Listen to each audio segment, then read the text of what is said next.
স্মৃতিধারার মানুষ কেমন করে বললে জানি আপনারা বুঝবেন। মালিক আমাদেরকে শিখিয়ে দেয়, ও আমার বান্দা উদউনি আস্তাজিব লাকুম, শুনো রে, আমাকে ডাকো, আমি তোমার ডাকে সাড়া দিব। কোনো বাধা নাই, ওয়াও নাই, ফা নাই, সুম্মা নাই, মাঝখানে কোনো বাধা নাই, সরাসরি ডাকবা, আমি মালিক তোমার ডাকে সাড়া দিব। মালিক আবার শিখিয়ে দেন কোন শব্দ দিয়ে ডাকবা, বলে ইয়া হাইয়ু ইয়া কাইয়ুম, ইয়া হাইয়ু ইয়া কাইয়ুম, এই দুই নাম বইলা ডাকবা। এরপরে আমার কাছে যা চাইবা আমি তোমার সেই চাওয়া পূরণ করে দেব। সুবহানাল্লাহ। স্মৃতিধারার মানুষ কেমন করে বললে জানি আপনারা বুঝবেন।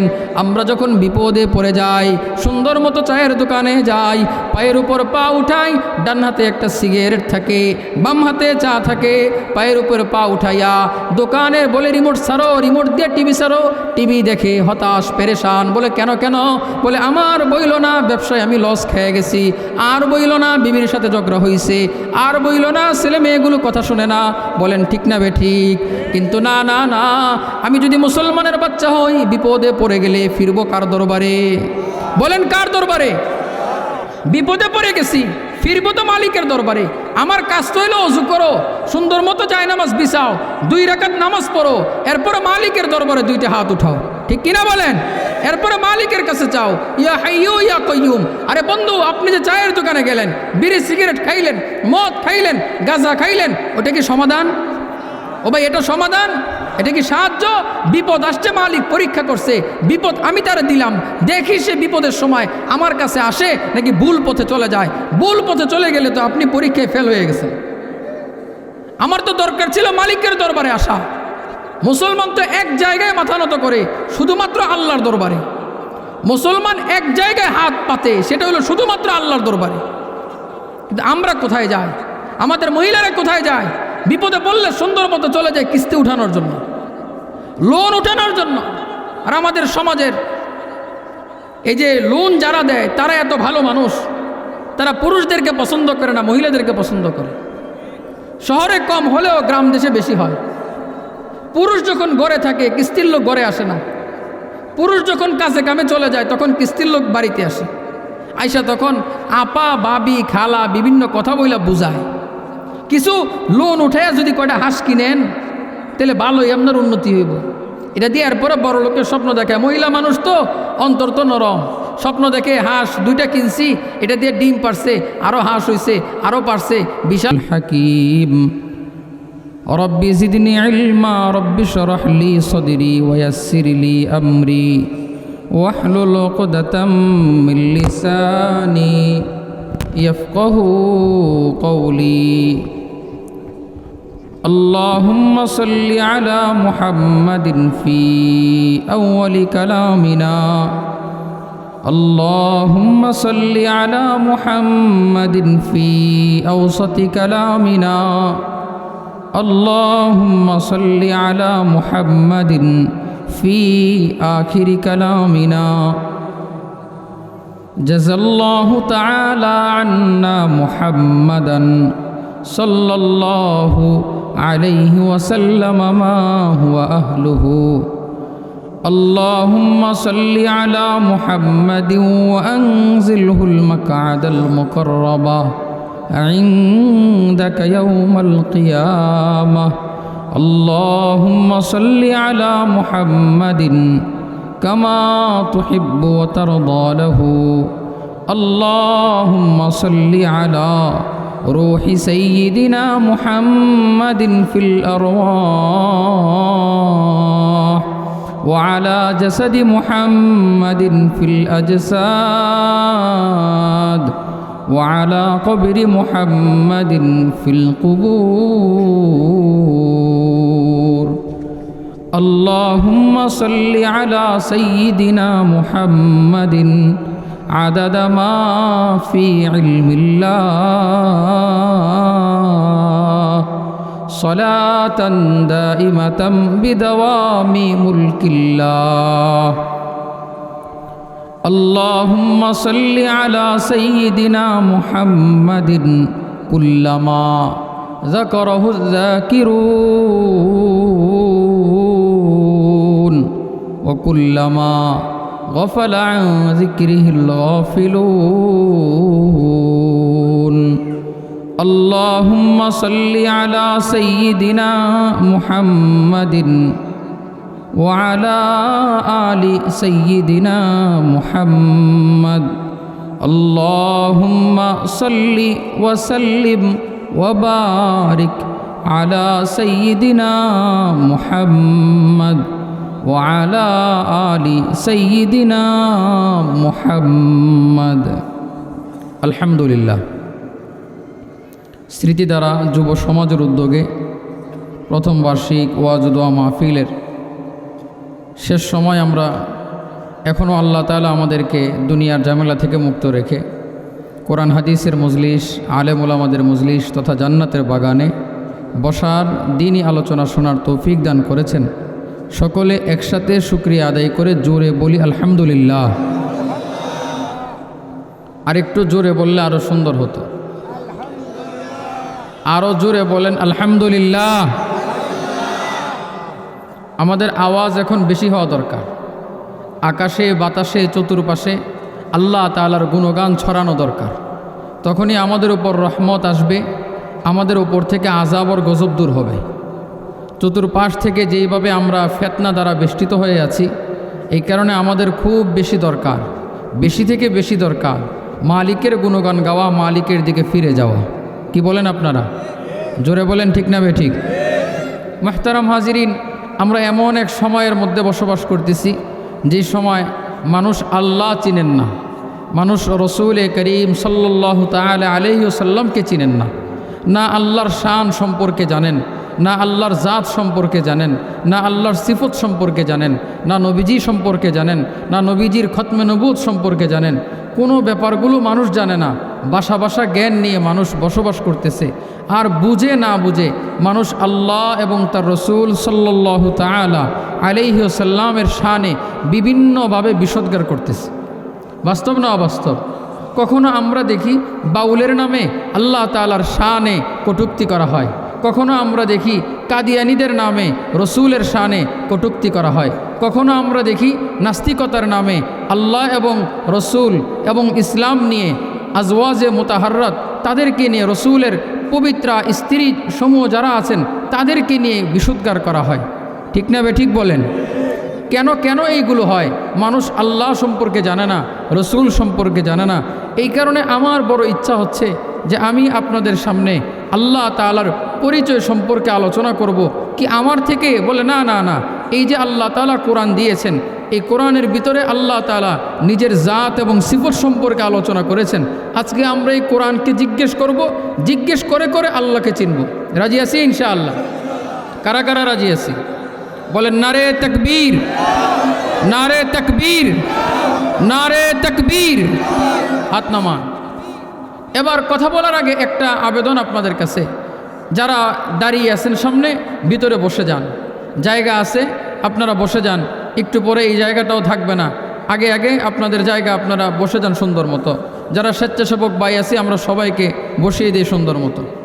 তো মুহতারাম হাজিরিন, আমি আপনাদের সামনে আয়াতুল কুরসি সম্পর্কে আলোচনা করব ইনশাআল্লাহ। যদি আপনাদের মনে প্রশ্ন আসতে পারে, হুজুর আয়াতুল কুরসি এটা তো আমরা সবসময় শুনি, আয়াতুল কুরসি আমরা পারি, এটা তো সহজ একটা বিষয়, এই বিষয় নিয়ে আলোচনা করবেন হুজুর। যদি গুরুত্বপূর্ণ দামি কোনো আনোখা বিষয় নিয়ে বলতেন তাহলে আমাদের জন্য ফায়দা হতো। এজন্য আমি যেই ব্যাপার নিয়ে কথা বলবো এই ব্যাপারের গুরুত্ব আগে আমাদের বোঝা দরকার। ভাই বক্সের ইকো আরেকটু কমান, মাইক আর বক্সের সাউন্ড এক হচ্ছে না। যদি আমি আমার বিষয় সম্পর্কে যদি না জানি, গুরুত্ব যদি না বুঝি, তাহলে আলোচনা শুনতে আমি মজা পাবো না। এই কারণে আপনাদের মনে প্রশ্ন আসবে, হুজুর এত আলোচনা থাকতে, এত আয়াত থাকতে আয়াতুল কুরসির আলোচনা কেন করবেন? এই কথা যদি আমি জিজ্ঞেস করি নবীজি সাল্লাল্লাহু তাআলা আলাইহি ওয়াসাল্লামের হাদিসকে, তো হাদিস আমাকে জবাব দিয়ে যায়।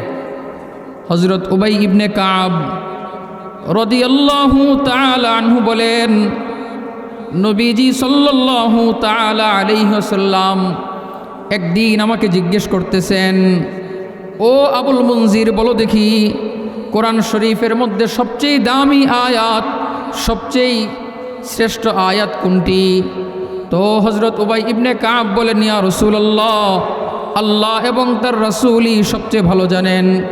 নবীজি আবার জিজ্ঞেস করলেন, তো এবার উবাই ইবনে কাব রাদিয়াল্লাহু তাআলা আনহু বললেন, ইয়া রাসূলুল্লাহ সাল্লাল্লাহু আলাইহি ওয়াসাল্লাম, কোরআন শরীফের মধ্যে সবচেয়ে দামি, সবচেয়ে শ্রেষ্ঠ আয়াতের নাম হইল আয়াতুল কুরসি। জোরে বলেন সুবহানাল্লাহ। এবার নবীজি সাল্লাল্লাহু তাআলা আলাইহি ওয়াসাল্লাম উবাই ইবনে কাবের বুকের মধ্যে হাত রেখে বলতেছেন, ও উবাই ইবনে কাব, আল্লাহ তাআলা তোমার ইলমকে আনন্দদায়ক করুক। সুবহানাল্লাহ। স্মৃতিধারার মানুষ কেমন করে বললে জানি আপনারা বুঝবেন। হযরত আবু হুরায়রা রাদিয়াল্লাহু তাআলা আনহু বলেন, নবীজি সাল্লাল্লাহু তাআলা আলাইহি ওয়াসাল্লাম একদিন বলতেছেন, প্রত্যেকটা জিনিসের একটা চূড়া আছে। কোরআন শরীফের চূড়া হইল সূরাতুল বাকারা। সুবহানাল্লাহ। এবার নবীজি সাল্লাল্লাহু আলাইহি ওয়াসাল্লাম বলে, শোনো রে শোনো, সূরাতুল বাকারার মধ্যে এমন একটি আয়াত আছে, যে আয়াত সকল আয়াতের নেতা, যে আয়াত সকল আয়াতের সরদার, সেই আয়াতের নাম হইল আয়াতুল কুরসি। সুবহানাল্লাহ। এই দুইটা হাদিস যদি বুঝে থাকেন, আমি আর সামনে অন্য হাদিস বলবো না, দুই হাদিস দিয়ে শুধু বুঝাচ্ছি। যদি এই দুই হাদিস বুঝে থাকেন, এক নম্বর বুঝাইছে সবচেয়ে শ্রেষ্ঠ আয়াত, দামি আয়াত হলো আয়াতুল কুরসি। দ্বিতীয় হাদিস থেকে আমরা পাইলাম যে সব আয়াতের সরদার নেতা হলেন আয়াতুল কুরসি। এবার আমি আপনাদের কাছে কথা বুঝে থাকলে আমি প্রশ্ন করব, আপনারা উত্তর দিবেন। যদি আয়াতুল কুরসি সব আয়াতের নেতা হয়, তাইলে সব আলোচনার নেতা আলোচনা কোনটা বলেন? জোরে বলেন। এই তো মাশাআল্লাহ বুঝছেন। আয়াতুল কুরসির আলোচনা সব আলোচনার শ্রেষ্ঠ আলোচনা। আয়াতুল কুরসির তাফসির সব তাফসিরের শ্রেষ্ঠ তাফসির। আয়াতুল কুরসির আলোচনা, আয়াতুল কুরসির বক্তব্য শোনা, আয়াতুল কুরসির তাফসির শোনা, এটা হলো সমস্ত নেতা যত আলোচনা আছে, সব আলোচনার নেতা হলো আয়াতুল কুরসির আলোচনা। সুবহানাল্লাহ বলেন। এই কারণে মজার কথা হইল, আমি আপনি মনে মনে খুশি হই, মালিকের শুকরিয়া আদায় করব, এই বলে যে আল্লাহ আপনি আমাদেরকে শ্রেষ্ঠ আলোচনা শোনার তৌফিক দিয়েছেন। আলহামদুলিল্লাহ বলেন। এবার আসেন মুহতারাম হাজিরিন, আপনাদের মনে প্রশ্ন জাগবে, হুজুর আয়াতুল কুরসি এটা এত দামি হইল কেন? এটার জন্য দুইটা কথা বলবো। এক নম্বর হইল, আয়াতুল কুরসি এমন এক আয়াত, যে আয়াতের উপর যদি আপনি আমল করেন যথা নিয়মে, তাহলে আপনার মানুষ শত্রু আছে, মানুষ শত্রু থেকে বেঁচে যাবেন। এই আয়াতুল কুরসির উপর যথা নিয়মে আমল করলে আপনার জিন শত্রু আছে, জিন শত্রু থেকে বেঁচে যাবেন। আয়াতুল কুরসির উপর যথা নিয়মে আমল করলে আপনি জাহান্নাম থেকে মুক্তি পেয়ে জান্নাতে যাবেন। বলেন বলেন, আলোচনা এটা গুরুত্ব কম না বেশি? জোরে বলেন, কম না বেশি? হ্যাঁ। এবার আপনাদের কাছে দ্বিতীয় যেই কথা রেখে আমি সরাসরি আয়াতুল কুরসির আলোচনা শুরু করব, সেটা হইল যে এই আয়াতুল কুরসি, এই আয়াতুল কুরসির ব্যাপারে কি এমন আছে এটার ভিতরে যে এটার দাম এত বেশি? কি এমন আছে এটার ভিতরে যে সব আয়াতের নেতা? এটা রহস্যটা কি? এটা বোঝার জন্য শাহ ওলিউল্লাহ মুহাদ্দিস দেহলভী রহমতুল্লাহ আলাইহি তিনি কিতাব লিখেছেন ফয়জুল কবির ফি উসুল তাফসির। ওই কিতাবের মধ্যে তিনি বলতেছেন, শাহ ওলিউল্লাহ মুহাদ্দিস দেহলভী রহমতুল্লাহ আলাইহি বলেন, আল্লাহ তাআলা কোরআনের মধ্যে মৌলিকভাবে তিন বিষয়ের আলোচনা করেছেন। বলেন কয় বিষয়? আওয়াজ দিয়া বলেন কয় বিষয়? আল্লাহ তাআলা কোরআন শরীফের মধ্যে মৌলিকভাবে তিন বিষয়ের আলোচনা করেছেন। এক নম্বর হলো আল্লাহ তাআলার তাওহীদ সম্পর্কে, দুই নম্বর হলো রিসালাত সম্পর্কে, তিন নম্বর হইল আখিরাত সম্পর্কে। এবার যদি বুঝে থাকেন মুহতারাম হাজিরিন, সবচেয়ে সেরা আলোচনা হবে আল্লাহর একত্ববাদের আলোচনা, আল্লাহর জাতের আলোচনা। আর এই আয়াতুল কুরসির মধ্যে আল্লাহ তাআলার জাত, সত্তা এবং সিফতের আলোচনা করা হয়েছে। এই কারণে সব আয়াতের সেরা আয়াত হইল আয়াতুল কুরসি। সুবহানাল্লাহ। এবার আসেন আমরা আয়াতুল কুরসিকে জিজ্ঞেস করি, এই কোরআনকে জিজ্ঞেস করি, এই কোরআনের ভিতরে কি আছে, এটার মধ্যে কি আছে। তো আমরা যদি তাফসিরের কিতাব যদি খুলি, হেদায়েতুল কোরআনের মধ্যে আল্লামা সাঈদ আহমদ পালনপুরি রহমতুল্লাহ আলাইহি তিনি বলেন যে আয়াতুল কুরসি আয়াত হলো একটা, কিন্তু এটার মধ্যে পাঠ আছে হলো 10টা। বলেন কয়টা? এটার পাঠ হলো 10টা। প্রথম যেই অংশ ওই অংশের মধ্যে আল্লাহ তাআলা নিজের জাত সত্য সম্পর্কে আলোচনা করেছেন, বাকি 9 অংশের মধ্যে আল্লাহ তাআলা তার সিফত সম্পর্কে আলোচনা করেছেন। সুবহানাল্লাহ। এবার আসেন আল্লাহ তাআলা প্রথম অংশে কি বলে আমরা একটু শুনি। আল্লাহ তাআলা বলেন, আল্লাহু লা ইলাহা ইল্লাহু, বলে শোনো রে আল্লাহকে, বলে আল্লাহ হলেন তিনি যাকে ছাড়া কোনো ইলাহ নাই। বলেন আল্লাহকে, বলেন আল্লাহকে, যাকে ছাড়া কোনো ইলাহ নাই তিনি হইলেন আল্লাহ। এবার আল্লাহ বলতেছে, শোনো রে আমার বান্দারা, আয়াতুল কুরসির প্রথম অংশের মধ্যে বলেন একজন ইলাহ আছেন, তিনি কে? জোরে বলেন তিনি কে?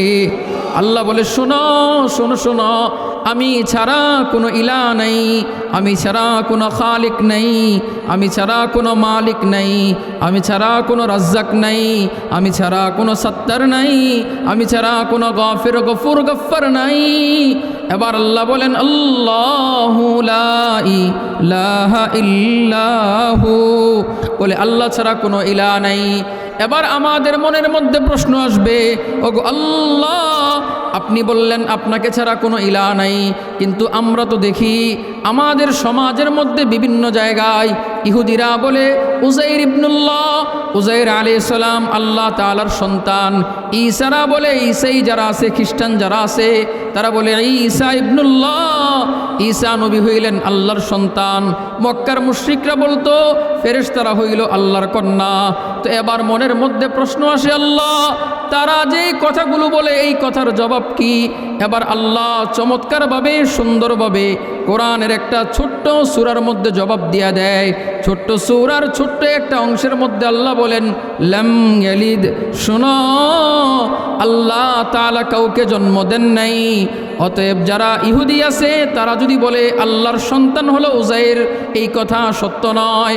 যারা খ্রিস্টান আছে তারা বলে ঈসা হলেন আল্লাহর সন্তান, এই কথা সত্য নয়।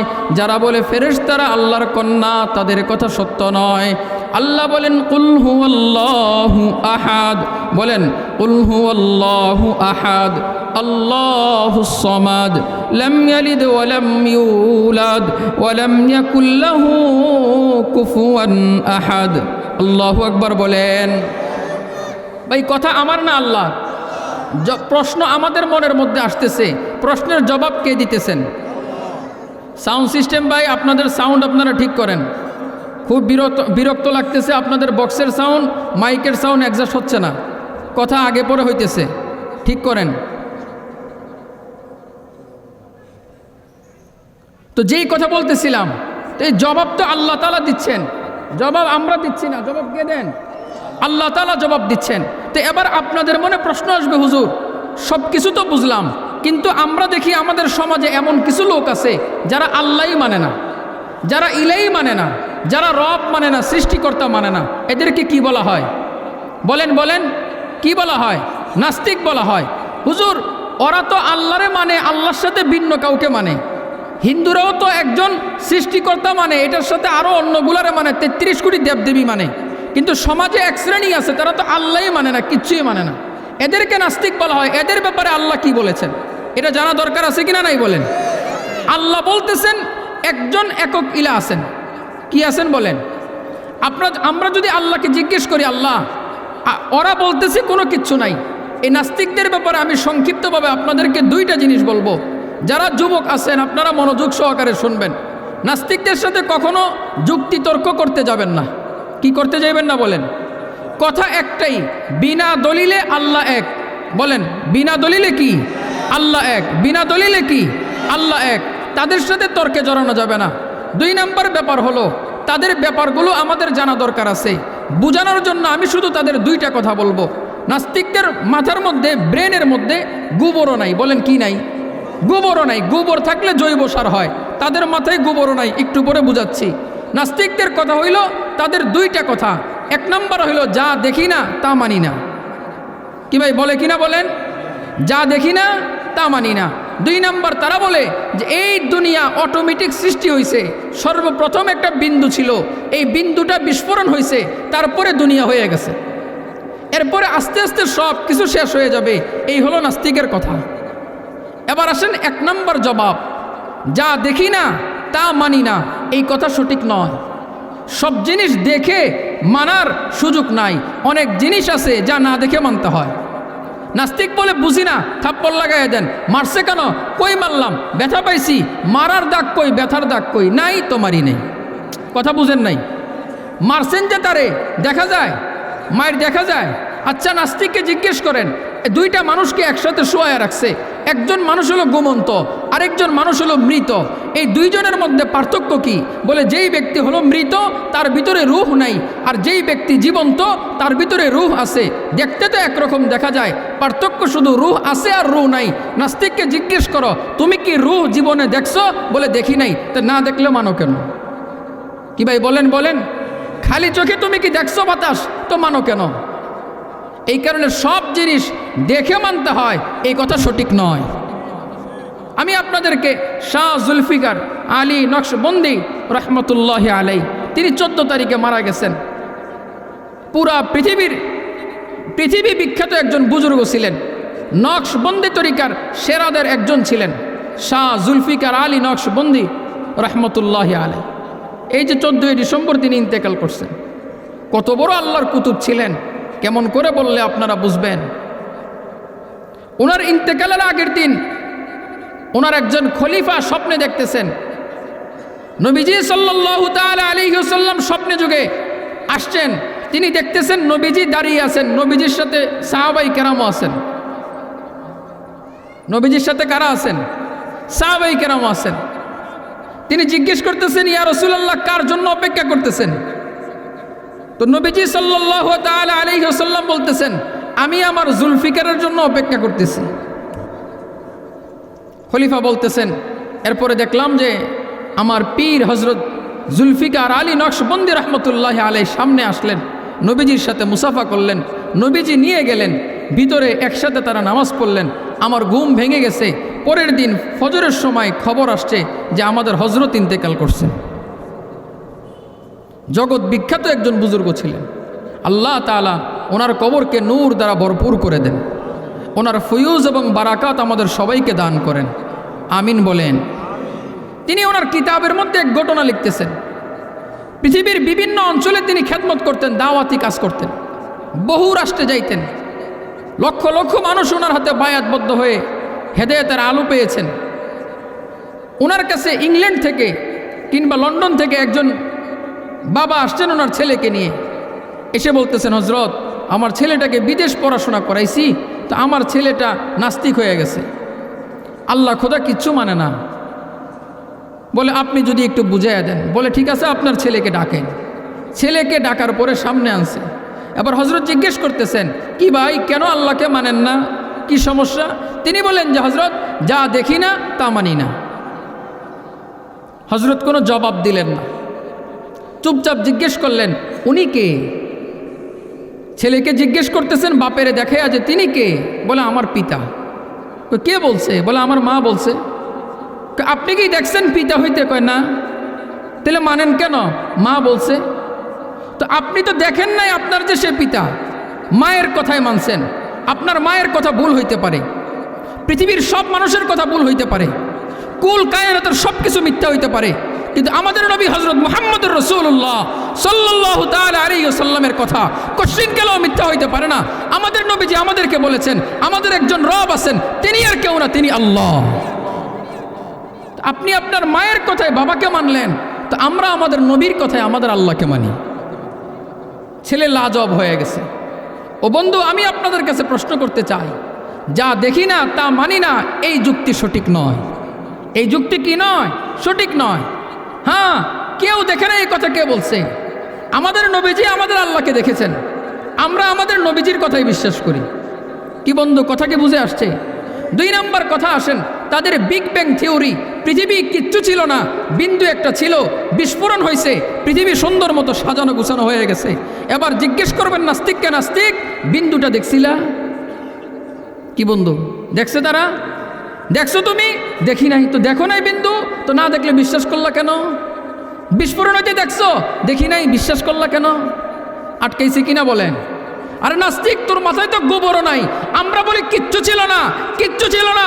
একজন ছিলেন, তিনি হলেন আল্লাহ তাআলা। সেই আল্লাহ তাআলাই আস্তে আস্তে সব কিছু গঠন করেছেন, তিনি সব বানিয়েছেন, তিনি সব সৃষ্টি করেছেন। তিনি কে? আল্লাহ। তারা বলে বিন্দু বিস্ফোরণ হয়ে সব হয়েছে। আমরা বলি রব ছিলেন, খালেক ছিলেন একজন আল্লাহ তাআলা, তিনি সব কিছু বানিয়েছেন। বন্ধু কোথায়? তাদের মাথায় গোবরও নাই। বলেন কি নাই? গোবরও নাই। এটা বোঝার জন্য আপনাদেরকে আরেকটা দৃষ্টান্ত শোনাই। শুনবেন আপনারা? কারা কারা শুনবেন? দুই হাত উঠান, হাতগুলা না রাচারা দেন। মাশাআল্লাহ, খুব সুন্দর দেখা যাইতেছে, হাত নামা। ও বন্ধু, কেমন করে বললে আপনারা বুঝবেন? এক নাস্তিক পাগল হাঁটতেছে, এক বাড়ির পাশ দিয়ে যাইতেছে আর বলতেছে আল্লাহ তাআলার আক্কল নাই। নাউজুবিল্লাহ বলেন। তো কেন এই কথা বলল? সে দেখলো যে ওই বাড়ির মধ্যে আপনার মাচা দেওয়া, ওই মাচার উপরে লাউ গাছ, বড় বড় লাউ ধরে আছে। আচ্ছা, লাউ বড় না? লাউ কি, লাউ গাছ কি লাউকে সামাল দিতে পারে না? মাচা দেওয়া লাগে, নতুবা তো সম্ভব না। তো মাচা দিয়ে রাখছে, সুন্দর লাউ ধরে আছে, অনেকগুলো লাউ। সে দেখতেছে পাশে ওইখানে আম গাছ, বড় আম গাছ, আম ধরে আছে গাছের মধ্যে। আচ্ছা বলেন, আম বড় না লাউ বড়? কোন গাছ মজবুত, লাউ গাছ না আম গাছ? এবার নাস্তিক কয় আল্লাহর বিবেক নাই, নাউজুবিল্লাহ, যে এত বড় লাউ গাছ কত দুর্বল। দরকার ছিল লাউটা দেওয়া আম গাছে, আম দেওয়া লাউ গাছে, তাইলে না মিল হইতো। কি ভাই, যুক্তি ঠিক আছে না? তার যুক্তি। তো আল্লাহ কয় দাঁড়া, দেখাইতেছি খেলা। একটু পরে পাগল গুড় করতে করতে এক জায়গায় ব্যান ব্যান করতে করতে আম গাছের সাথে হেলান দিছে। আল্লাহ চোখে ঘুম দিছে, ওই আম গাছের নিচে ঘুমায় গেছে। উপর থেকে বাতাসে একটা আমায়া তার চোখের মধ্যে পড়ছে। এবার লাভ দিয়ে উঠছে, উঠা বলে আস্তাগফিরুল্লাহ, আস্তাগফিরুল্লাহ, আল্লাহ আমি ভুল করছি, আক্কল আমনেরে আছে, আমারে নাই। আমার আক্কল অনুযায়ী যদি আজকে আপনি লাউ দিতেন আম গাছে, এত বড় লাউ পড়লে আমি ডাইল হয়ে যাইতাম। আল্লাহু আকবার বলেন। এ বন্ধু, এদের মাথায় কি নাই বলেন? গোবরও নাই। গোবর থাকলে জৈব সার হয়, কাজে লাগে। এদের মাথায় কিচ্ছু নেই। আরেকটা ঘটনা বলবো। হুসাইন আহমদ মাদানী রহমতুল্লাহ আলাইহি, তিনি ট্রেনে সফর করতেছেন। ট্রেনের মধ্যে ভিড় লেগে আছে, মানুষ বসার জায়গায় বসে আছে আর অন্য জায়গায় মানুষ দাঁড়িয়ে আছে। এক নাস্তিক চিল্লাচিল্লি করতেছে, আল্লাহ কি কিছু বুঝে না? আল্লাহ যে মানুষের হাত পাও বানাইছে, এগুলোতে যদি নাট বল্টু দিত, নাট বল্টুগুলা খুইলা সুন্দর মতো ব্যাগের মধ্যে রাইখা তো অল্প জায়গায় ঘুমাইতে পারতাম। এখন এত লম্বা শরীর, শরীরে কোনো হাত পায়ে নাট বল্টু নাই, এগুলা নিয়ে অল্প জায়গায় ঘুমামু কেমনে এত মানুষের ভিড়ে? কার ভুল ধরে? বলেন কার ভুল? আল্লাহ শুনেনি? বলেন শুনেননি? আল্লাহ, আল্লাহ শুনছেন। হুসাইন আহমদ মাদানী রহমতুল্লাহ আলাইহি, আল্লাহ খেলা একটু দেখাই দেন। পাগলায় ভনভন করছে কতক্ষণ, জায়গায় একটু করছে, ব্যাগটা সুন্দর মতো মাথার নিচে দিয়ে ঘুমায় গেছে। কতক্ষণ পর ঘুম ভাঙছে, পাগলায় আছে, পাগলার ব্যাগ নাই। এবার কয় আস্তাগফিরুল্লাহ, আল্লাহ আপনি ঠিক আছেন, আমি ঠিক নাই। আমার যুক্তি অনুযায়ী যদি আপনি হাত পায়ের মধ্যে নাট বল্টু দিতেন, এগুলো সব খুইলা তো আমি ব্যাগের মধ্যে রাখতাম। ব্যাগও গেছে, হাত পাও গেছে, ঠিক কিনা কন? এই কারণে নাস্তিকদের কি নাই বলেন? এদের ব্রেনে গোবরও নাই। আল্লাহ এই সমস্ত বদমেশ থেকে আমাদেরকে হেফাজত করেন। ও বন্ধু, কেমন করে বুঝবেন? বুঝার তো অনেক কিছু আছে। আরে বন্ধু, বুঝার তো অনেক কিছু আছে। কোনো জিনিস তো এমনি এমনি হয় না, কোনো জিনিস এমনি এমনি হয়। তো যদি এমনি এমনি কোনো জিনিস না হয়, তাহলে কুল কায়নাত এমনি এমনি কিভাবে হয়? আরে বন্ধু, বুঝার জন্য এত কিছু লাগে না। চৌরাস্তা বিজি একটা জায়গা, চৌরাস্তার মধ্যে কখনো কোনো জায়গায় 2 জন ট্রাফিক থাকে, কিংবা 3 জন কিংবা 1 জন ট্রাফিক থাকে। 10 মিনিটের জন্য যদি ট্রাফিক যদি না থাকে, তো চতুর্পাশ থেকে গাড়ি এসে জ্যাম লেগে যায়, লাগে কিনা বলেন? এটা ছুটানোর জন্য, সুন্দর মতো গাড়ি চলাচলের জন্য ট্রাফিকের প্রয়োজন হয়। ও বন্ধু, তুমি কি বুঝো না? এই কুল কায়নাত সুন্দর মতো পরিচালনা করার জন্য একজন রবের প্রয়োজন। তিনি কে? এবার আপনাদের মনে আরেকটা প্রশ্ন আসবে, হুজুর একজন রব এই পুরো পৃথিবী এত সুন্দর করে চালায়, এটা কেমনে সম্ভব? বুঝেন নাই মনে কথা? এবার যদি আল্লাহ তাআলাকে জিজ্ঞেস করি, কোরআনকে যদি জিজ্ঞেস করি, কোরআন আমাদেরকে জবাব দিয়ে দেয়, লাউ কানা ফীহিমা আলিহাতুন ফিল আরদি ইল্লাল্লাহ লাফাসাদাতা। আল্লাহ বলে, ও এই আসমান জমিনে আমি আল্লাহ তাআলা ছাড়া যদি ভিন্ন কোনো ইলাহ থাকতো তাহলে আসমান জমিন পুরাটা ধ্বংস হয়ে যাইতো, ঠিক কিনা বলেন? স্মৃতিধারার মানুষ কেমন করে বললে জানি আপনারা বুঝবেন। আমাদের দেশে বড় দুইটা রাজনৈতিক দল, একটার নাম হলো বিএনপি আর একটার নাম আওয়ামী লীগ। বিএনপি যখন ক্ষমতায় আসে, আওয়ামী লীগ তখন বিরোধী দল, চেষ্টা করে কেমন করে বিএনপির ক্ষমতা থেকে নামানো যায়। আওয়ামী লীগ চেষ্টা করে ক্ষমতায় যাওয়ার জন্য। আবার যখন বিএনপি বিরোধী দল হয়ে যায়, আওয়ামী লীগ ক্ষমতাসীন, বিএনপি চেষ্টা করে আওয়ামী লীগকে ক্ষমতা থেকে নামানোর জন্য। বিরোধী দল হরতাল ডাক দেয়, বিভিন্ন জায়গায় আগুন লাগায়, ঝামেলা সৃষ্টি হয়, গুম খুন চলতে থাকে। কেন? কারণ হইল শাসক হইতে চাই দুই গ্রুপ, ঠিক কিনা বলেন? এবার যদি স্মৃতিধারার মানুষ এই কথা বুঝে থাকেন, আল্লাহ তাআলা আয়াতের মধ্যে বুঝায় দেয়, শুনো রে, আসমান জমিনে যদি আমার আসমান জমিন পরিচালনার ক্ষেত্রে যদি একাধিক ইলাহ থাকতো, আমি আল্লাহ ছাড়া যদি ভিন্ন কোনো ইলাহ থাকতো, তাহলে এক আল্লাহ বলতো এখন বৃষ্টি দে, আরেক আল্লাহ বলতো না না না এখন রৌদ্র হবে। এক আল্লাহ বলতো তার জীবন নেওয়া যা, আরেক আল্লাহ বলতো না না এখন জীবন নেওয়া যাবে না। এই জিনিসগুলো দেখা বান্দা বুঝে আসে না একজন আছেন তিনি কে, একাধিক নাই। আল্লাহ বলেন, কুল হুয়াল্লাহু আহাদ, তিনি আল্লাহ একক অদ্বিতীয়। বান্দারে শোনো, দেখো না সুন্দর মতো চাঁদ ওঠে, সুন্দর মতো আবার ডুবে, রাতের বেলা রাত হয়, দিনের বেলা দিন হয়, সূর্য সুন্দর মতো ওঠে, সূর্য আবার সুন্দর মতো ডুবে, কি সুন্দর দুনিয়ার নিজাম চলতেছে।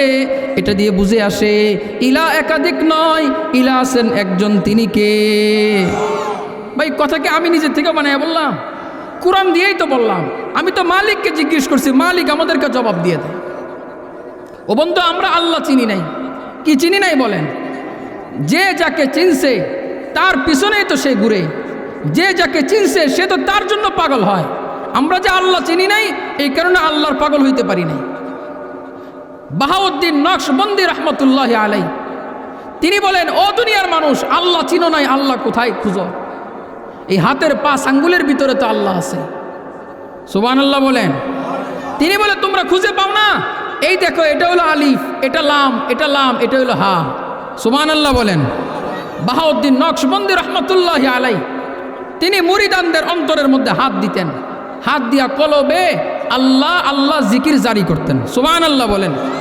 আরে আমাদের পূর্বসূরীদের অবস্থা তো এমন ছিল, তারা মালিককে চিনে ফেলছে, তারা মালিককে পাইছে, এই পরিমাণ জিকির করছে, এই পরিমাণ মারেফত অর্জন করছে, তারা আল্লাহর শব্দ দিয়া দুনিয়ার সব পাইছে।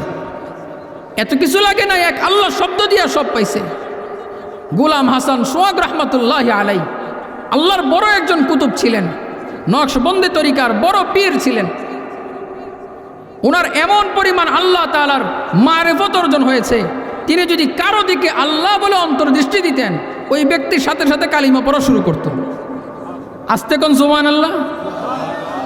খাজা গোলাম হাসান সোহাগ রহমতুল্লাহ আলাই হিন্দুস্তানে বিভিন্ন হিন্দুদের দিকে যখন অন্তর্দৃষ্টি দিতেন, হিন্দুরা কালিমা পড়ে মুসলমান হয়ে যেত।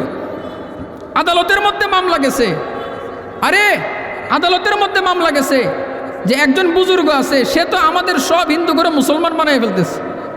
ওনারা গ্রেফতার করছে, আদালতে উঠেছে। কাজী সাহেব জিজ্ঞেস করতেছে, আপনি কেন আমাদের হিন্দুদেরকে মুসলমান বানাইতেছেন? তিনি বলেন, আমি তো কাউকে জোর করে কালিমা পড়াই না, সবাই তো স্বেচ্ছায় কালিমা পড়ে।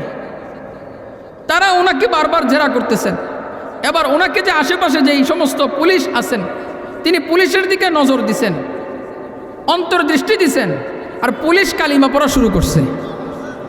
দ্বিতীয় জনের দিকে দিছেন, সেও কালিমা পড়া শুরু করছে। তৃতীয় জনের দিকে দিছেন, সেও কালিমা পড়া শুরু করছে। এইভাবে 5 জন পুলিশের দিকে অন্তর্দৃষ্টি দিছেন, ওইখানে 5 জনে কালিমা পড়ে মুসলমান হয়ে গেছে। এবার কাজী সাহেব লাফ দিয়া চেয়ার থেকে উঠে গেছে, ওইটা তাড়াতাড়ি করে ভিতরে চলে গেছে, দরজা আটকে দিছে, বলে তাড়াতাড়ি এই লোকরে এখান থেকে বিদায় কর, আমার দিকে দৃষ্টি দিলে তো আমিও মুসলমান হয়ে যাব। আল্লাহু আকবার বলেন। ও বন্ধু, আমরা আল্লাহ চিনি নাই, ওনারা আল্লাহ চিনছেন, আমরা আল্লাহ চিনি নাই। বলেন আমাদের মালিক কে? ভালোবাসবো কাকে? গোলামি করব কার? আল্লাহর গোলামি করব। আল্লাহ তো নিজের নাম আল্লাহ রেখেছেন। এই আল্লাহ যে রেখেছেন এমন শব্দ দিয়ে নিজের নাম রেখেছেন যে শব্দের মধ্যে কোনো নক্তা নাই। কি নাই বলেন? নক্তা মনে করেন বা, তা, সা, জিম, এগুলো তো নক্তা আছে না? নক্তা মানে ত্রুটি। এই কারণে নবীজি নিজের নাম, আল্লাহ নিজের নামের মধ্যে এমন শব্দ দিয়ে নিজের নাম রেখেছেন যেই শব্দের মধ্যে কোনো নক্তা নাই। আল্লাহ বুঝাইয়া দেয় আল্লাহর ভিতরে কোনো ত্রুটি নেই। আল্লাহু আকবার গণ। আরে শুধু তাই না, আল্লাহ যাকে ভালোবাসেন সবচেয়ে বেশি, সব মাখলুকের সেরা যিনি মুহাম্মদুর রাসূলুল্লাহ সাল্লাল্লাহু আলাইহি ওয়াসাল্লাম, ওনার নামও রেখেছেন মুহাম্মদ। ওই মুহাম্মদের মধ্যেও কোনো অক্ষরের মধ্যে নক্তা নাই, বুঝাইয়া দেয় আমার বন্ধুও এমন ত্রুটিহীন। সুবহানাল্লাহ বলেন। ও বন্ধু বলেন কাকে ডাকবো? আল্লাহকে ডাকবো। এবার আমাদের মনের মধ্যে প্রশ্ন আসবে, আল্লাহ এই যে মানুষগুলো আছে আপনি বললেন আমরা সব বুঝলাম, কিন্তু মানুষগুলো যে এইভাবে আপনার সাথে শরিক করে, হিন্দুরা 33 কোটি দেবদেবী মানে, তাদের একটু রহস্য উন্মোচন করে দেন, দরকার আছে কিনা নাই বলেন। এবার আল্লাহরে জিজ্ঞেস করি তো আল্লাহ তাআলা কোরআনের মধ্যে জবাব দিয়ে দিতেছেন, তাদের রহস্য বলে দিতেছেন। আল্লাহ তাআলা বলেন,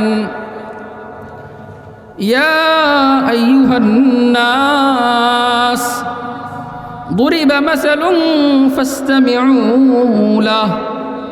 আল্লাহ বলে, হে দুনিয়ার মানুষ তোমরা শোনো, তোমাদের সামনে একটা দৃষ্টান্ত উপস্থাপন করা হচ্ছে। ফাসতামিউ লাহু, তোমরা মনোযোগ সহকারে শোনো।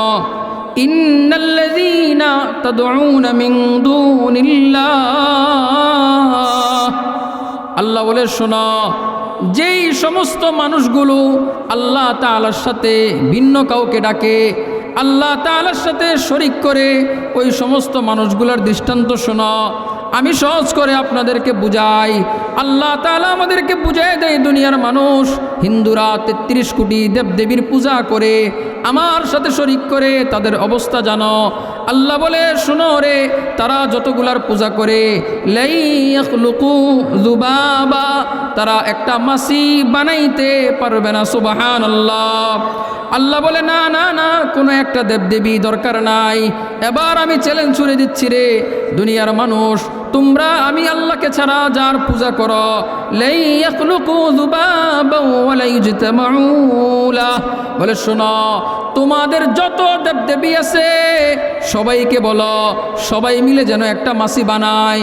আল্লাহ বলেন লাই ইয়াখলুকু, কশিন কালেও তারা একটা মাছি বানাইতে পারবে না। আল্লাহু আকবার, জোরে কন্যা আল্লাহু আকবার। আমার কথা না আল্লাহর কথা। এবার আল্লাহ বলেন, ওই সমস্ত দেবদেবীরা মাছি বানাবে দূরের কথা।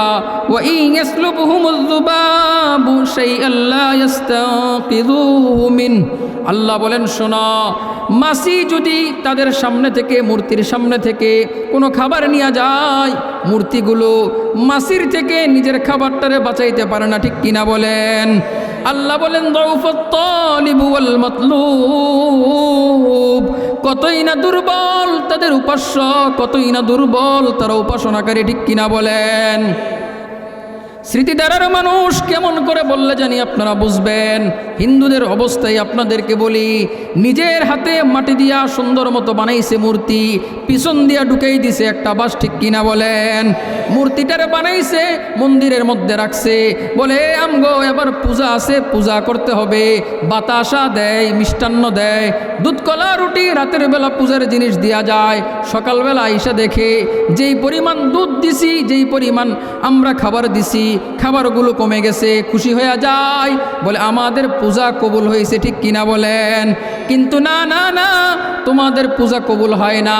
রাতের বেলা সাপ আইছে, আইয়া দুধ খেয়ে ফেলছে, ঠিক কিনা বলেন? এলাকার দুষ্ট পোলাপাইন আছে, রাতের বেলা যায় মন্দির থেকে খাবার চুরি কইরা খেয়ে ফেলে, ঠিক কিনা বলেন? আল্লাহ বলে এমন দুর্বল তোমরা, এমন দুর্বল খোদা বানাইলা, যেই খোদা মাছি বানাইতে পারে না, মাছি বানাইবে দূরের কথা। তোমরা যে তোমাদের মূর্তি দেবদেবীর সামনে সুন্দর মতো খানা দিয়া দাও, মাছি আইসা বসে, সাপ আইসা খানা নেয়, নিজের খানা মাছি থেকে বাঁচাইতে পারে না, সেইগুলো কেমন করে তোমাদেরকে বাঁচাবে, ঠিক কিনা বলেন? আরে বন্ধু কেমন করে বললে জানি বুঝবেন, নিজেই তো বানাইলো, পিছন দিয়া বাঁশ দিল, খাবার কতগুলো রাখলো, কিছু পূজা টুজা কইরা নিজেই আবার নদীর মধ্যে নিয়ে যায়, ল্যাংটা কইরা বাঁশ দিয়া ডুবাইয়া আমারে, ঠিক কিনা বলেন? আল্লাহ বলেন দাউফাত তালিবু ওয়াল মাতলুব। আল্লাহু আকবার বলেন। কতই না দুর্বল তাদের উপাস্য এবং উপাসনাকারী। আমি মালিককে জিজ্ঞেস করি, মালিক তারা কেন এই কাজ করে? আপনারা ছাইরা এই সমস্ত দুর্বল জিনিসের পূজা কেন করে? আল্লাহ বলেন শোনো, মা কদারুল্লাহ হাক্কা কদরিহি ইন্নাল্লাহা লাকাবিয়ুন আজিজ। আল্লাহু আকবার বলেন। আল্লাহ বলে, ও আমার বান্দারা শোনো, তারা আমি আল্লাহ তাআলার মর্যাদা সম্পর্কে যথাযথ জানে না, আমি আল্লাহকে চিনে না, এই কারণে আমি আল্লাহর সাথে তারা অন্য কাউকে শরীক করে। শোনো রে আমার বান্দা, আমি কে জানো? ইন্নাল্লাহা লাকাবিয়ুন আজিজ। আল্লাহু আকবার বলেন। বলে শোনো রে, আমি হইলাম মহা ক্ষমতাধর, আমি হইলাম পরাক্রমশালী। সুবহানাল্লাহ। ভাই কথা আমি বললাম নাকি আল্লাহর কথা আপনাদেরকে শোনাইলাম? আল্লাহর কথা আপনাদেরকে ব্যাখ্যা বিশ্লেষণ করে শোনাইলাম। কি এমন জিনিস বলেন দেখি মালিক চিনল না, এমন জিনিসের পূজা করে? কালী মা, দুর্গা মা, এই মা সেই মা, আছে কিনা নাই বলেন? হ্যাঁ, এটা হলো হিন্দুদের কাজ। হিন্দুরা হলো মায়ের পূজা করে, আর আমাদের নামদারি মুসলমানরা বাবার পূজা করে। কথা বলেন? ল্যাংটা বাবা, কলা বাবা, গাছ বাবা, জটলা বাবা, আরো পেটলা বাবা, ঠিক কিনা বলেন? এই সব বাবা বন্ড বাবা। বলেন সব বাবা কি? বন্ড বাবা। হিন্দুরা করে মায়ের পূজা, আর বন্ডরা নামদারি মুসলমানরা করে বাবার পূজা। ওই হিন্দুরা যেমন মায়ের পূজা করে জাহান্নামে যাবে, তোরাও আল্লাহকে ছেড়ে বাবার পূজা করে জাহান্নামে যাবে। আমি একদম সাধারণভাবে আপনাদেরকে জিজ্ঞেস করতে চাই, 360 আউলিয়ার দেশ বাংলাদেশ। একদম সহজ করে আপনাদেরকে বলি, শাহজালাল ইয়ামিনী রহমাতুল্লাহ আলাইহি আল্লাহ তাআলার কুতুব, নিঃসন্দেহে এতে কোনো সন্দেহ নাই। ওনার মাজারে গেলেন, জিয়ারত করলেন, ঠিক আছে, কিন্তু ওনার মাজারে মান্যত করছেন, যদি পরীক্ষায় আমি পাশ হই ওনার মাজারে গরু দেবো, ছাগল দেবো। যদি আমার বিয়ে হয় ওনার মাজারে এটা দেবো, যদি আমার বাচ্চা হয় এটা দেবো। করে কিনা বলেন? আচ্ছা, কারে ভালোবাসলেন? শাহজালাল ইয়ামিনী রহমাতুল্লাহ আলাইহি। কার মাজারে গেলেন? ওনার মাজারে গেলেন। তো আপনি যে মান্যত করে গরু দিয়ে আসলেন, ছাগল মুরগি দিয়ে আসলেন, মোমবাতি দিয়ে আসছেন, এবার উনি সুন্দর মতো রাতের বেলা কবরটারে ফাঁকা করছে। কই খাদেম, যা কিছু হয়েছে দেও আমারে, বসে বসে খাই। এরপরে তিনি কবরে বসে বসে গরু ছাগল হাঁস মুরগি সব কিছু খায়। কবর যেহেতু অন্ধকার, ওইখানে মোমবাতি জ্বালায়। বলেন বলেন, এমন এমন। তো কি করে? তো কারে দিলেন? কে খাইলো? ও বন্ধু, কেন এত বোকা হইলাম? কেন এত বোকা হইলাম? মাজার তো জিয়ারতের জায়গা, মান্যতের জায়গা না তো। আরে আপনি দিবেন তো গরিব রে, মিসকিন রে, এতিম রে, অসহায় মানুষরে খাওয়াইবেন। আপনার পাশের বাড়িতে মানুষ খাইতে পায় না, গরিব মানুষ, তারে না দিয়া সিলেট যায় শাহজালাল ইয়ামিনের মাজারে মান্যত করে। কেমন বোকার বোকা! আরে আপনার এই খাবারগুলো খায় তো ওই মাজারের জটলা বন্ড আর বাটপাররা, ঠিক কিনা বলেন? আপনার এই মান্যতের টাকা দিয়া তারা দুর্নীতি করে, মান্যতের টাকা দিয়া ইয়া আব্বার ব্যবসা করে। কি এর ব্যবসা বলেন? ইয়া আব্বার ব্যবসা করে। বাবার মাজারে বাবার ব্যবসা। বলেন বাবার মাজারে কিসের ব্যবসা? বাবার ব্যবসা। ইয়া বাবা না, কি কয়? ইয়া বাবা। এই কারণে সাবধান, আমরা মাজারে মান্যত করব না ইনশাআল্লাহ। বলেন কাউকে করতেও দিব না ইনশাআল্লাহ। বলেন এগুলো বেঁচে আছে কেন? এগুলো টাকার ভাগ পায় প্রশাসনের কিছু লোক, এগুলোর টাকার ভাগ পায় যেই দল যখন ক্ষমতায় আসে ওই সমস্ত নেতাকর্মীরা। এই কারণে আপনি এগুলার বন্ধ করতে পারবেন না, করতে গেলে আপনারা ধরে বসবে। আর আমাদের দেশের সরল মনা মানুষ আছে, বুঝে না টুঝে না, মান্যত করে মাজারে যাইয়া সব দিয়ে আসে মাজারে। পাশে তার মসজিদ, মসজিদে খবর নাই। পাশে এতিমখানা, এতিমখানায় খবর নাই। ও বন্ধু, ওইখানে মান্যত না করে যদি রাস্তার কুকুরকে খাওয়াইতেন, কুকুরের ভিতরে তো আল্লাহ তাআলা একটা অন্তর দিছেন, কুকুরের ভিতরে তো আল্লাহ তাআলা একটা রূহ দিছেন। এই কুকুর তো দোয়া করতো, সরাসরি আরশ পর্যন্ত পৌঁছে যাইত। ও বন্ধু, উল্টা জায়গায় কেন দেন? উল্টা জায়গায় কেন দেন? আপনার মালিককে ডাকলে কি আপনার মালিক আপনার কথা শুনে না?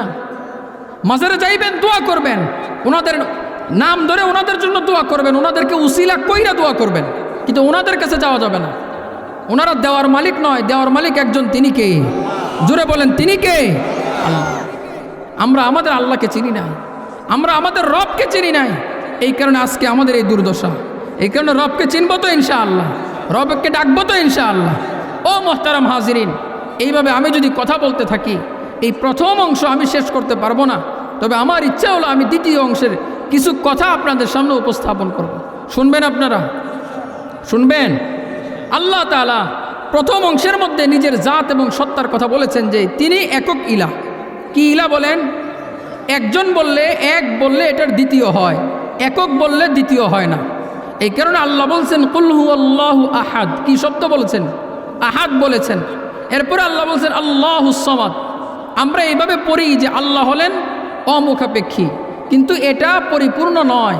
পরিপূর্ণ হলো আল্লাহ হলেন অমুখাপেক্ষী, সবাই তার মুখাপেক্ষী। আমার কথা বুঝছেন? আল্লাহ কি? অমুখাপেক্ষী, কিন্তু সবাই কি? আল্লাহর মুখাপেক্ষী। সবাই কি? আমরা কার মুখাপেক্ষী? আল্লাহর মুখাপেক্ষী। এই কারণে এটা বুঝবেন। তো এবার আল্লাহ তাআলা নিজের পরিচয় দেওয়ার পরে আল্লাহ সুন্দর মতো বলতেছেন, নিজের দুইটা সিফতের কথা বলছেন। আল্লাহু লা ইলাহা ইল্লা হুয়াল হাইয়ুল কাইয়্যুম। আল্লাহ বলেন, শোনো, আমার একটা সিফত হইল আমি হইলাম হাই, আর একটা সিফত হইল আমি কাইয়্যুম। হাইয়ুন মানি হইল চিরঞ্জীব, কাইয়্যুম মানি হলো সব কিছুর নিয়ন্ত্রক। এবার মনের মধ্যে প্রশ্ন আসবে, আল্লাহ আপনার তো অনেক সিফতি নাম আছে। হাদিস শরীফের মধ্যে কোথাও আছে ৯৯টা সিফতের কথা, বিভিন্ন জায়গায় কোরআনের, বিভিন্ন জায়গায় হাদিসের আরও অনেক সিফতি নাম আছে। তারপরেও কেন এই দুইটা সিফতি নামের কথা আপনি বলেছেন? এইভাবে যদি আপনার মনের মধ্যে প্রশ্ন আসে তাহলে শুনেন চমৎকার কথা। হাদিস শরীফের মধ্যে আসছে, আল্লাহর নবী বলেন আল্লাহ তাআলার এমন কিছু নাম আছে যেই নামগুলা হলো ইসমে আজম। ওই ইসমে আজম বইলা মালিকের কাছে যেই দোয়া করে, মালিক তার সেই দোয়া কবুল করেন। সুবহানাল্লাহ। এবার রসুলের হাদিস এবং সাহাবীদের কৌল, তাবিনদের আমল থেকে বোঝা যায় আল্লাহর দুইটা সিফতি নাম, একটা হইল হাইয়ুন আর একটা হইল কাইয়্যুম। এই দুইটা সিফতি নাম হইল ইসমে আজম। সুবহানাল্লাহ। এই দুইটা নাম নিয়ে মালিককে যদি ডাকা হয়, মালিকের কাছে যদি বৈধ যা কিছু চাওয়া হয়, মালিক সেটা পূরণ করে দেন। সুবহানাল্লাহ। স্মৃতি দ্বারার মানুষ কেমন করে বললে জানি আপনারা বুঝবেন। আনাস বিন মালিক রাদিয়াল্লাহু তাআলা আনহু বলেন, নবীজি সাল্লাল্লাহু তাআলা আলাইহি ওয়াসাল্লামের সামনে যখন কোনো মুসিবত আসতো, যখন কোনো বিপদ আসতো, নবীজি সাল্লাল্লাহু তাআলা আলাইহি ওয়াসাল্লাম দুইটা সিফতি নাম বইলা মালিকের কাছে সাহায্য চাইতেন।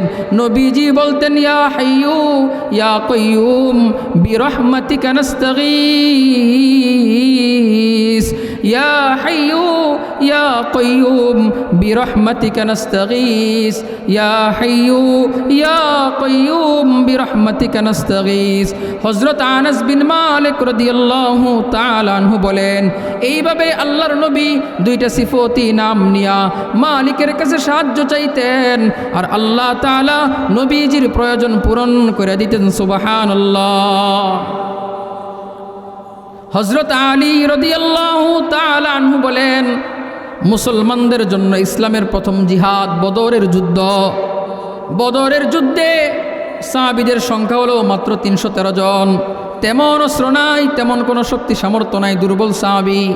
কাফেররা হলো ৯৫০, তাদের আছে অস্ত্র, তাদের শরীর হলো সবল। এমন অসম জিহাদ চলতেছে, নবীজি সাল্লাল্লাহু তাআলা আলাইহি ওয়াসাল্লাম সাহাবায়ে কেরামকে জিহাদ করার জন্য পাঠিয়ে দিয়েছেন। জিহাদ চলতেছে। হযরত আলী বলেন, আমি কতক্ষণ জিহাদ করলাম, হঠাৎ মনের মধ্যে আসলো দেখে আসি নবীজি সাল্লাল্লাহু তাআলা আলাইহি ওয়াসাল্লাম কোথায় আছেন, কি করতেছেন। আমি দৌড়ে গেলাম নবীজির সন্ধানে, যে দেখি নবীজি সিজদার মধ্যে আছেন। আমি এবার নিজের কানটা নবীজির মুখের কাছে নিলাম, আমি এবার শুনি নবীজি সিজদার মধ্যে পইরা বলতেছেন, ইয়া হাইয়ু ইয়া কাইয়্যুম, ইয়া হাইয়ু ইয়া কাইয়্যুম, ইয়া হাইয়ু ইয়া কাইয়্যুম। হযরত আলী বলেন, আমি আবার চলে গেলাম জিহাদ করার জন্য। কতক্ষণ আমি জিহাদ করলাম, জিহাদ করার পরে আমি আবার মন চাইলো দেখে আসি নবীজি কি করেন। আমি দৌড়ে আসছি, আইসে দেখি নবীজি এখনও সিজদার মধ্যে আছেন।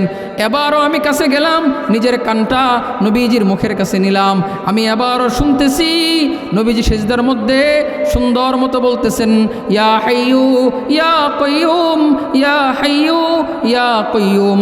হযরত আলী বলেন নবীজি এইভাবে আল্লাহ তাআলার এই দুই সিফতি নাম ধরে ডাকতেছেন, আর আল্লাহ তাআলা এমন অসম যুদ্ধে মুসলমানদের বিজয়ী দিয়া দিয়েছেন। সুবহানাল্লাহ। সে যদি মাফ করে দিলে মাফ পাইবেন, মাফ না করলে তাও নাই। এই বিষয়টা সহজ না কঠিন? এই আলোচনা আমাদের সমাজে হয় না, শুধু নামাজের ওয়াজ, নামাজের ওয়াজ, নামাজের ওয়াজ। এই কারণে সুদখোরও নামাজ পড়ে, ঘুষখোরও নামাজ পড়ে, কিন্তু সুদ আর ঘুষ থেকে বাঁচে না। ঠিক কিনা বলেন? এ জাতি, আল্লাহ আপনি আমাদেরকে হারাম থেকে বাঁচান, আমিন বলেন। ও আমার জাতি, ভালোবাসবো কাকে বলেন?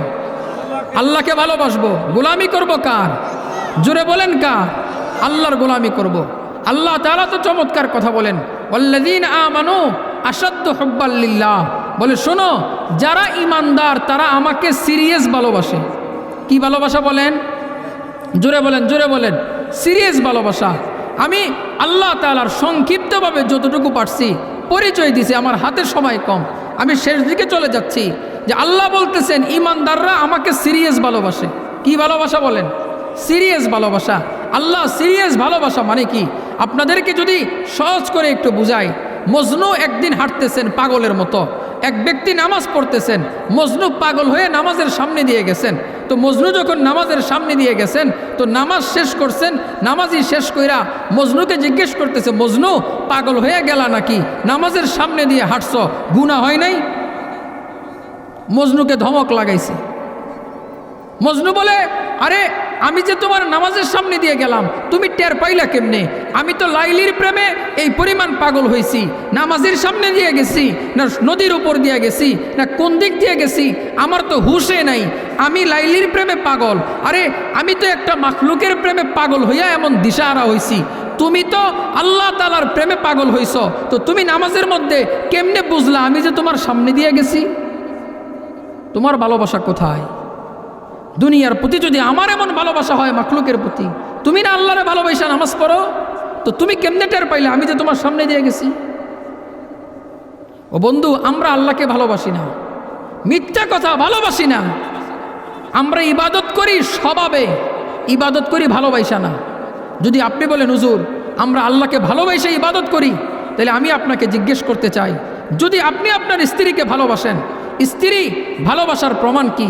বলে আমার স্ত্রী যেইভাবে চায় আমি সেইভাবে চলি, আমার স্ত্রী যেইভাবে খুশি আমি সেইভাবে করি। তো আপনি যদি মালিককে ভালোবাসেন, তাহলে আপনার চলা ফিরা উঠা বসা সব তো মালিকের চাওয়া অনুযায়ী হতে হবে।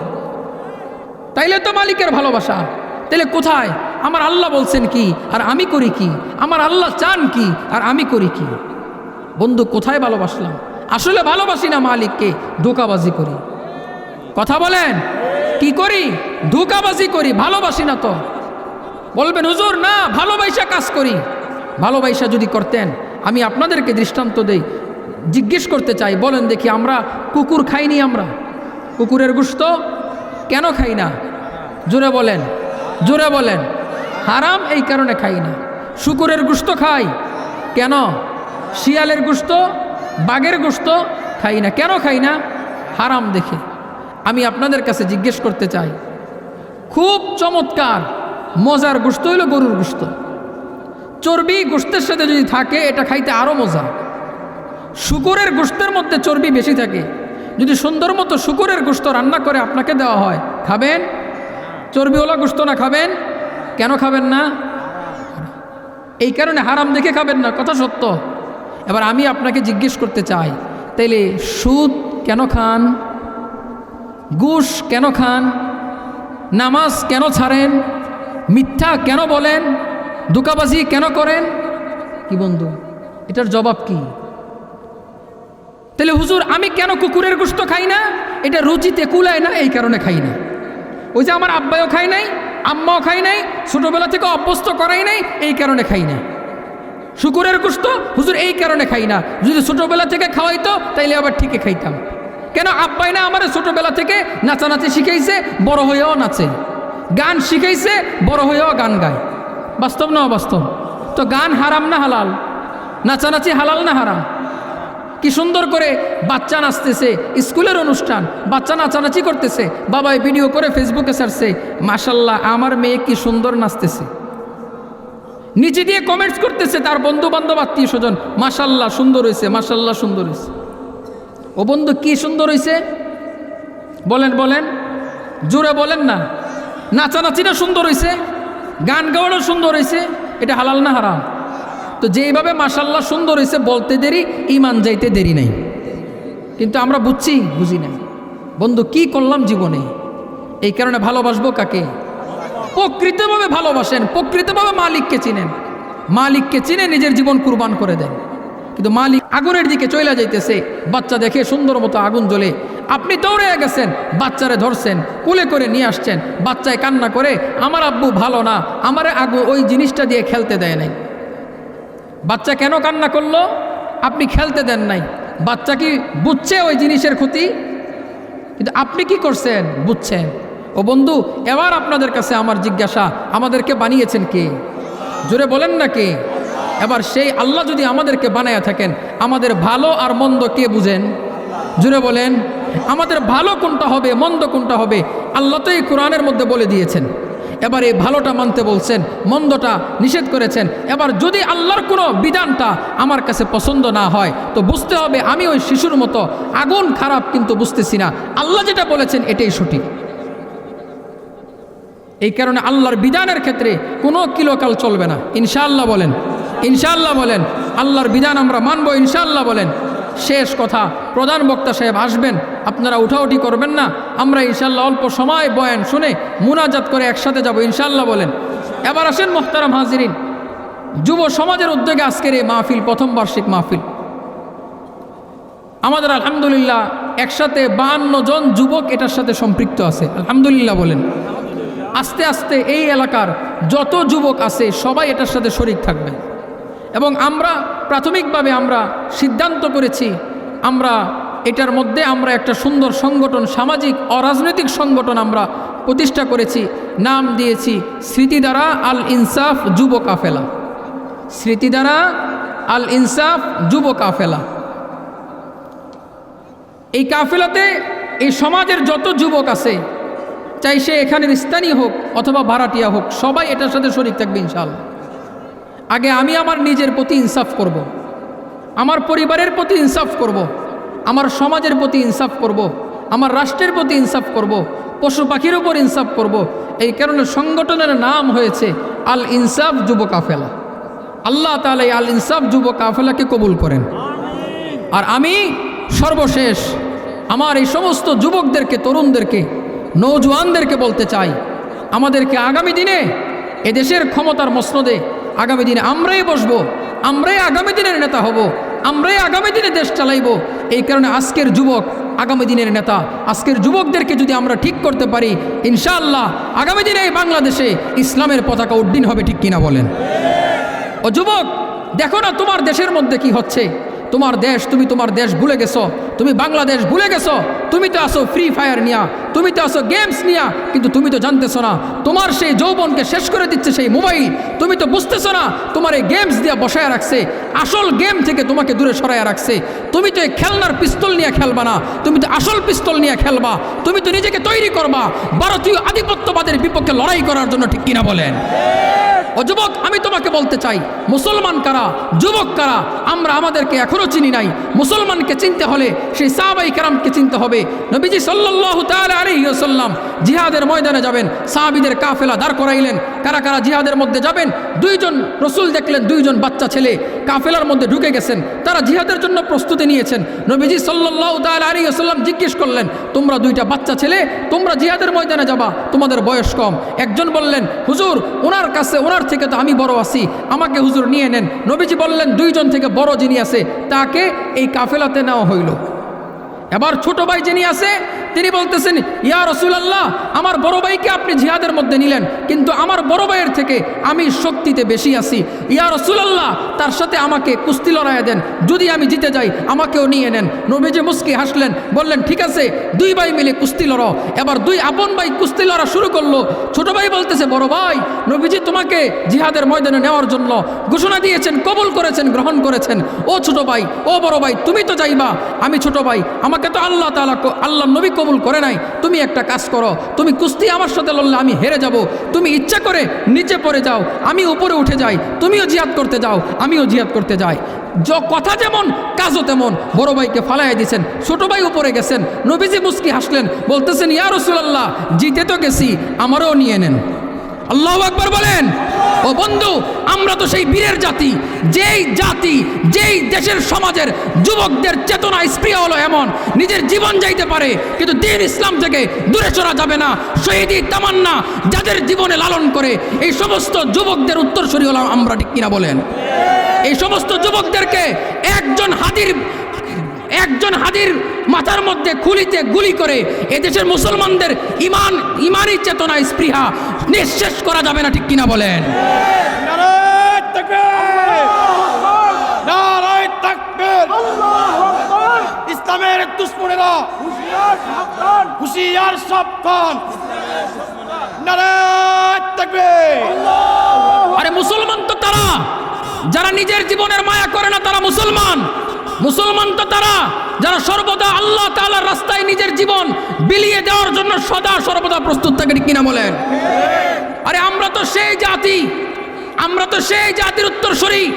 নবীজি সাল্লাল্লাহু তাআলা আলাইহি ওয়াসাল্লামের কাছে এক সাহাবী লাঠিতে বর দিয়ে পঙ্গু সাহাবী আসছেন। আয়েশা বলেন, ইয়া রাসূলুল্লাহ, আমাকে জিহাদে নিয়ে নেন, আমি কাফেরদের মোকাবেলায় জিহাদ করব। নবীজি বললেন, তোমার তো পায়ে সমস্যা, লাঠিতে বর করে হাঁটতে হয়, তুমি জিহাদে না গেলেও জিহাদের সওয়াব পাইবা। সাহাবী কান্না শুরু করে দিলেন। নবীজি দেখলেন তার অন্তরের মধ্যে জিহাদি তামান্না স্পৃহা খুব বেশি। নবীজি বললেন, ঠিক আছে, কবুল করে নিলাম। বিবির কাছে যায়, বিবি তারে তিরস্কার করে, নিজেই হাঁটতে পারো না, কিসের কাফের রে মারবা। কষ্ট পাওয়া যায়, আল্লাহকে বলে, আল্লাহ, আমার শাহাদাতের তামান্না তুমি কবুল করো, শহীদি মরণ দাও, ঘরের মধ্যে আমাকে আইনো না। লাঠিতে বর করে নবীজির কাফেলার সাথে জিহাদের ময়দানে গেছেন, শহীদ হয়ে গেছেন, বাড়ি পর্যন্ত আসা লাগে নাই। ও বন্ধু, আমরা তো তাদের উত্তরসূরি যারা পঙ্গু হয়েও জিহাদি তামান্না থেকে পিছপা হয় না, ঠিক কিনা বলেন?